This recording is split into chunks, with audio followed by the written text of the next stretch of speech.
ఒకసారి మీ ఫేస్ తీయండి. మీకు ఎవడు పర్మిషన్ ఇచ్చాడు? ఇక్కడ రోడ్డు మీద ఇలా పెట్టమని మీకు ఎవడు పర్మిషన్ ఇచ్చాడు? రోడ్డు మీద ఎవడిచ్చాడు? రోడ్డు మీద ఎవడిచ్చాడు? రోడ్డు మీద ఎవడిచ్చాడు నీకు? నువ్వు రోడ్డు ఎలాగంటే రెసిడెంట్ ఈవిల్ సినిమా అని ఒకటి ఉంది, హాలీవుడ్ సినిమా. ఆ సినిమాలో జాంబీలు మనుషులను చూస్తే వాళ్ళ రక్తం తాగాలని వాళ్ళ వెంట ఎలా పడతాయో అలా ఆ వ్యక్తి వెనకాల పడి అరుస్తూ కేకలు పెడుతూ ఆవేశంతో రెచ్చిపోతూ విర్రవీగాడు ఆ సత్తిపండు. నీ ఫేస్ నీ ఫేస్ ఓపెన్ చేయి. నువ్వు ఫేస్ ఓపెన్ చేయి. నువ్వు ఏ చర్చ్ నుండి నీకు చెందింది? ఈ చర్చ్ నీకు పర్మిషన్ ఇచ్చింది? ఓయ్ ఇట్రా నువ్వు. ఈ పర్మిషన్ నీ చర్చ్ ఇచ్చింది? పద చర్చ్ లో ఆర్గనైజేషన్ ఎవడే పద మాట్లాడదు. నీకు ఎవడిచ్చాడు పర్మిషన్ రోడ్డు మీద ఉండడానికి? రోడ్డు మీద ఎవడిచ్చాడు నీకు పర్మిషన్? అయినా నాకు తెలియగల అతను ఏదో తన మానాన్ని తాను రోడ్డు పక్కన నిల్చుకొని ప్రశాంతంగా ఎవరికి ఎటువంటి ఇబ్బంది కలిగించట్లేదు, ఎవరితోనూ కనీసం మాట్లాడను కూడా మాట్లాడట్లేదు, చర్చి ముందే నిల్చుకున్నాడు. అతను ఏదో గొడుగు మీద అతని మతానికి సంబంధించిన అతని దేవునికి సంబంధించిన కొన్ని వాక్యాలు రాసుకున్నాడు. ఈ సత్తి పండుగ ఆడికి ఎందుకు వచ్చింది ప్రాబ్లం? అంత ఆవేశం ఎందుకు వచ్చింది? అంత బీపీ ఎందుకు వచ్చింది? ఒక జాంబీ లాగా వెంటబడి అతను వెనకాల అలా ప్రవర్తించిన తీరు నిజంగా నాకు ఒక పక్క బాధేస్తుంది, ఇంకో పక్క వీళ్ళ అమాయకత్వాన్ని, వీళ్ళ అవివేకాన్ని, వీళ్ళ తెలివి తక్కువ మూర్ఖత్వాన్ని చూసి బాధేస్తుంది అనమాట. ఎందుకంటే నేను పట్టుకున్న కుందేలకి మూడే కాళ్ళనే స్వభావం కలిగిన వ్యక్తులు అనమాట వీళ్ళు. వీళ్ళేందంటే కొంతమంది వ్యక్తులు ఉన్నారు ఆధ్యాత్మిక గురువులుగా వాళ్ళని వాళ్ళు ప్రచారం చేసుకుంటూ ఇతర మతస్థుల పట్ల ద్వేషాన్ని సమాజంలో పెంచుతూ పైనుంచి వచ్చే ఇంకెందుకులే వాళ్ళ గురించి మాట్లాడడం కూడా నాకు ఇష్టం లేదు. అలాంటి వ్యక్తులు చెప్తున్న మాటలు విని వీళ్ళు మూర్ఖత్వంలో మునిగిపోయి ఒక బురద కోపంలో మునిగిపోయి బావిలో కప్పల్లాగా ఉండిపోయి ఇలా ప్రవర్తిస్తున్నారు. భారతీయులు ఓకేనా? ఈ ఎడారి మతాలు మనకు అవసరం లేదు.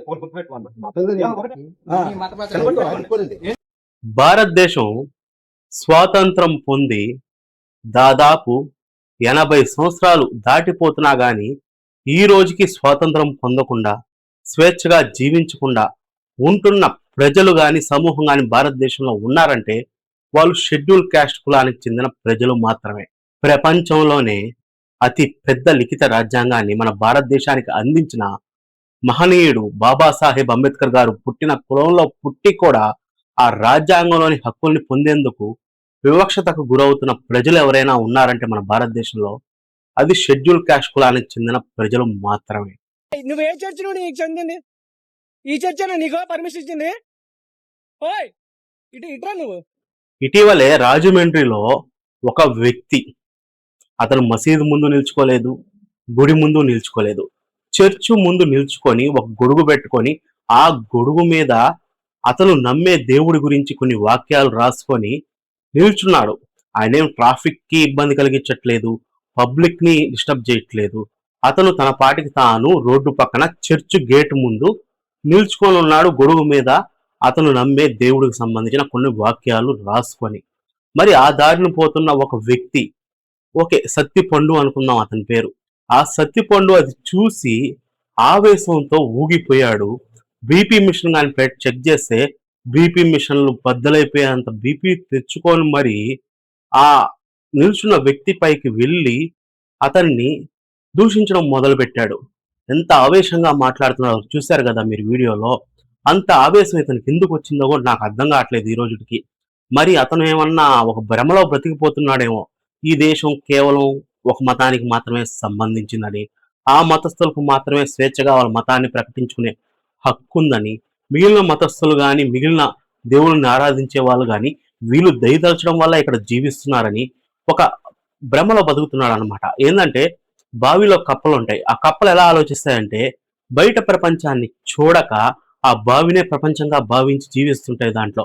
అలాగే ఇతను కూడా బావిలో కప్పలాగే ఆలోచిస్తూ ఈ దేశం కేవలం ఒక మతానికి మాత్రమే పరిమితం చెందని భ్రమలో బ్రతుకుతూ అతను వేరే మతస్థుడు వేరే మతాన్ని ప్రకటించడం చూసి ఇతనికి ఆవేశం కట్టలు దంచుకొని వచ్చేసింది అనమాట. నేను చూసానంటే మాత్రం కేసు అయిపోతుంది నీ మీద. కానీ నువ్వు ఏ ఆర్గనైజేషన్ చెందిన చెప్పు. నువ్వు ఏ ఆర్గనైజేషన్ చెందిన వ్యక్తి చెప్పు. కాదు నువ్వు మరి ఈ చర్చికే కదా చెందింది నువ్వు. ఇచ్చే మరి ఇక్కడ నువ్వు ఎందుకు ఉన్నావు, లోపల ఎందుకు వస్తున్నావు? ఒకసారి నీ ఫేస్ ఓపెన్ చేయి నువ్వు. ఒకసారి మీ ఫేస్ ఓపెన్ చేయండి. నా ఫేస్ మీకు మీ ఫేస్ ఓపెన్ చేయండి నువ్వు. ఈ సందర్భంలో మనం 3 విషయాలు గమనించాలి. మొదటి విషయం, అక్కడ తన మతాన్ని తాను ఎవరికి ఇబ్బంది కలిగించకుండా గొడుగు మీద కొన్ని వాక్యాలు రాసుకొని ప్రకటించుకుంటున్న వ్యక్తిని చూసి ఈ వ్యక్తి ఎందుకు అలా ఆవేశపడ్డాడంటే బావిలో కప్పలా ఆలోచించే విధానం అయి ఉండొచ్చు అన్నమాట. ఈ దేశం కేవలం ఒక మతానికి మాత్రమే సంబంధించింది అని. అది ఒక కారణం అయి ఉండొచ్చు. ఇంకా రెండో విషయం ఏంటంటే ఆ వ్యక్తి ఇతన్ని చూసి భయపడి చర్చి లోపలికి వెళ్ళిపోవడం. అలా ఎందుకు వెళ్ళిపోయాడంటే ఆర్టికల్ 25 గురించి అవగాహన లేకపోవడం వల్ల. చర్చిది నేను ఇక్కడికి వచ్చిన తర్వాత ఏమైనా ఉంటే బయట ఆయన రమ్మని బయటికి రమ్మను. నేను ఆయన లోపలికి వచ్చినప్పుడు వచ్చాను. నేను ఆయన బయటికి పంపించు. నువ్వు ఆయన బయటికి పంపించి మాట్లాడుతున్నాను. ఆయన అనలేదు. ఆయన అన్నాను. నేను అదే రికార్డు ఉంది. ఆయన అన్నాను. బాబు బయటికి ఎందుకు రావాలి? ఆయన రోడ్డుకి పబ్లిక్ గా ఈ మధ్య అలవాటైపోయింది కదా చాలా మందికి, లేటెస్ట్ ట్రెండింగ్ కదా, ఎవరైనా చర్చికి వెళ్తే మీ సర్టిఫికేట్లు చూపించమని, ఎవరైనా బైబుల్ పెట్టుకొని చేతిలో కనిపిస్తే మీ సర్టిఫికేట్లు చూపించమని, ఎవరైనా జీసస్ క్రైస్ట్ గురించి మాట్లాడితే మీ సర్టిఫికేట్లు చూపించమని. సో ఒకవేళ అక్కడున్న వ్యక్తి ఆ విషయానికి భయపడి, ఒకవేళ నేను వాళ్ళని ఎదిరించి మాట్లాడితే నా మీద లేనిపోని నిందలేస్తారేమో, కేసులు పెడతారేమో, నా సర్టిఫికేట్ని రద్దు చేస్తారేమో అని భయపడి వెళ్ళిపోయి ఉండొచ్చు. సో ఈ 3 విషయాలు మనం గమనిస్తే ఏం జరుగుతుందంటే ఈ 3 కారణాలతోనే ఈ వ్యక్తి అతని మీద రెచ్చిపోవడం జరిగింది.